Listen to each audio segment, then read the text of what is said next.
When, about a year ago, we appointed a new assistant archivist, and I was really mean. I said, that's the first question of the interview, why should we bother having a library and an archive for the Royal Aeronautical Society? So I thought it was probably only fair for me to try and give you a 10-minute reason of why all your organisations need to spend some time on your libraries and archives. Yes, I'm also chairman of the Aero Archivists, but that's just details.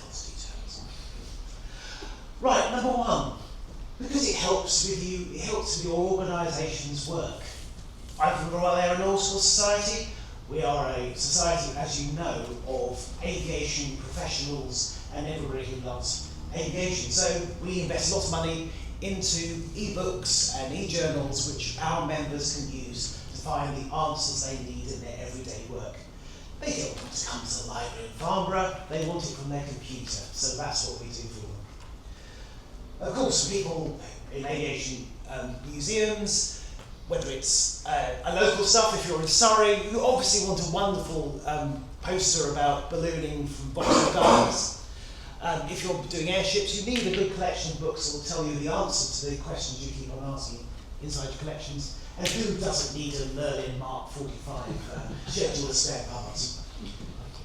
So, answer the questions. Number 2A is getting your name better known. And for me, it's the obvious thing for us is because it's got the name of the society on it. So when we went into bed with Cambridge University Press to digitise our current copies of the Aeronautical Journal, we all the people said, yes, do the older stuff too. And so we supplied them the copies, thanks to the guys from FAST. But we also then went to the Helicopter Association of Great Britain stuff, and we also went to the Institution of Aeronautical Engineers, had some amazing stuff from the 1920s, and that's now online. Yes, if you're a non-member of the Aeronautical Society, you don't get access to it unless you pay, but membership appeal. If you are a member, you do get access to stuff going back to 1866. Or you can come to the library in Farnborough and we'll show you anyway. Didn't stop there. Society's well known for doing excellent seminars and lectures. One of my favourites is the Concorde lecture that was done for the 40th anniversary of the first prototype flight. So we've got all the papers, they're online on our online catalogue at aerosociety.com/catalogue. And we've also put the booklet up there which was produced, which had the cream of the papers in there too, if you don't read all the papers. We actually have the audio as well, but I'm keeping that under my pillow for a special anniversary. It is great stuff. And about 5 years ago, just before COVID, we had all of our audio collections of lectures digitised, which was great because every single week during COVID we could go into the archives and broadcast a lecture we've seen before. You want to see Frederick Hanley Page telling you about the first big aircraft and how he shipped it from the factory to the test flight, removing all the street furniture as it goes. It's on there with Sir Frederick actually telling you. There's some amazing stuff on there. Barnes or listen to use anymore? Of course, we have Winkle Brown. Do I have enough time to play Winkle Brown? Probably not. But you can go onto our website and listen to the great man. This is actually from our Bournemouth branch, and we've actually got the video there too. You have to go online to see something. We also get things online because we think it's fab, and our name's connected to it. So I really love this. If you wanted to know how to fly a 1930s aircraft, you go to Alan Cobham. He put it on a record, so we digitised a record. Firstly, let me explain the controls. Now, if you push the rudder bar forward with your left foot, the nose of the machine swings to the left. Push your right foot forward, the nose of the machine swings to the right. Easy. If you listen to the other 3 or 4 minutes, you can fly it no problem at all. We'll be going to Shuttleworth and taking over from their test pilots. This is a sneaky peek of one of our fab things that's going to come online, which Georgina's been working on. We've been working on it for 10 years. We've got 240 odd letters from the Wright brothers and Catherine, the Wright sister. and we've digitised a lot, our volunteers have transcribed a lot, and if you wait for September, when the annual Orville and Wilbur Wright lecture is going to come out, you'll be able to see all of them online.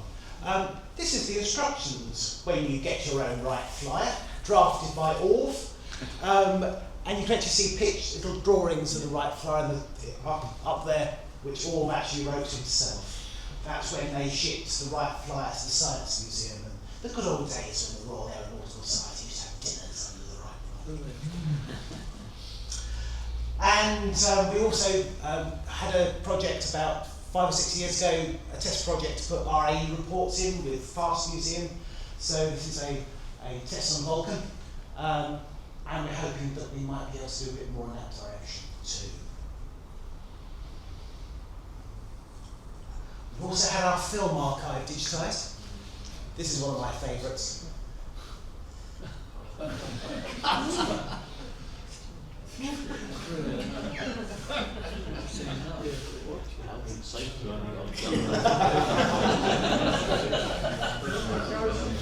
if you want to see what happens when they catch the lady, you'll have to go online.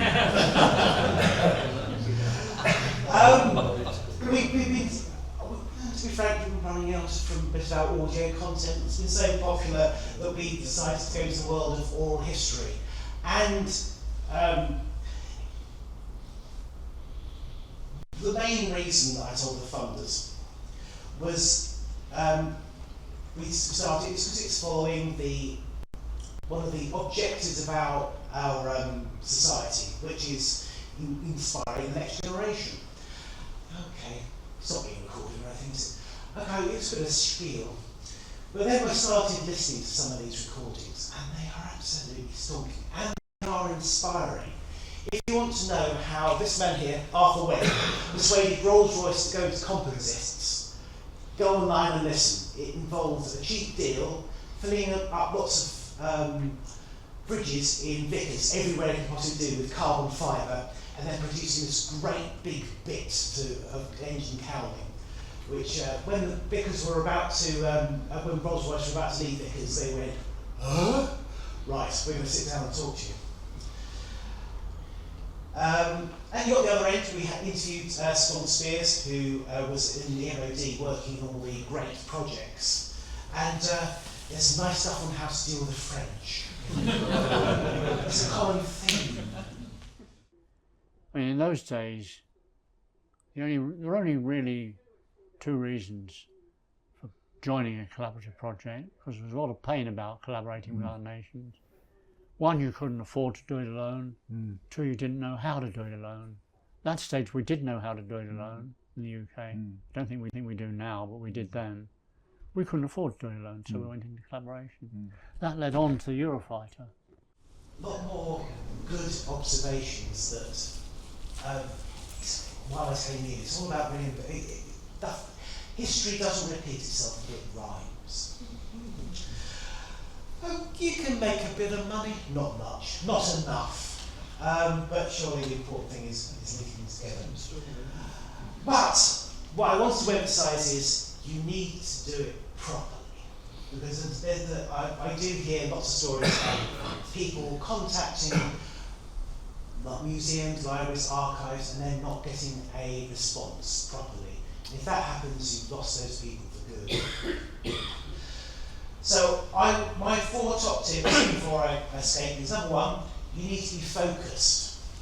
You need to decide what you collect, and you need to decide what you don't collect, and write it down in a policy. I'm sure you've all got policies for your collections anyway. I won't look around and ask. Because the bottom line is, why should I collect material to do with the Royal Aircraft Establishment when people like Graham and Les do an excellent job? And if I get given a watch, I just say, give them over there, across the road, because people go there to use it. No. Secondly, you need to make things accessible. So do put information about your collections online, either yourself or have a word with us at the Aviation Archives guys at aviationarchives.uk, and we'll put some of your stuff onto our surveys. We've got a new website coming. Watch out should be very exciting. Secondly, you need to make things sure things are safe, good conditions.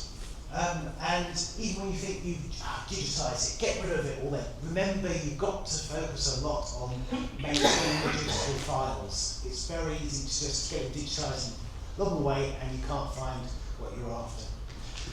And the last thing I was going to say, you need to be welcoming, as I said before, because if you're not welcoming, people won't come back and you've lost them forever. Okay, so that's us. Do give us a shout. We're open Tuesdays to Fridays, 10 till 4, and I hope you come and see us. Thank you. Thank you.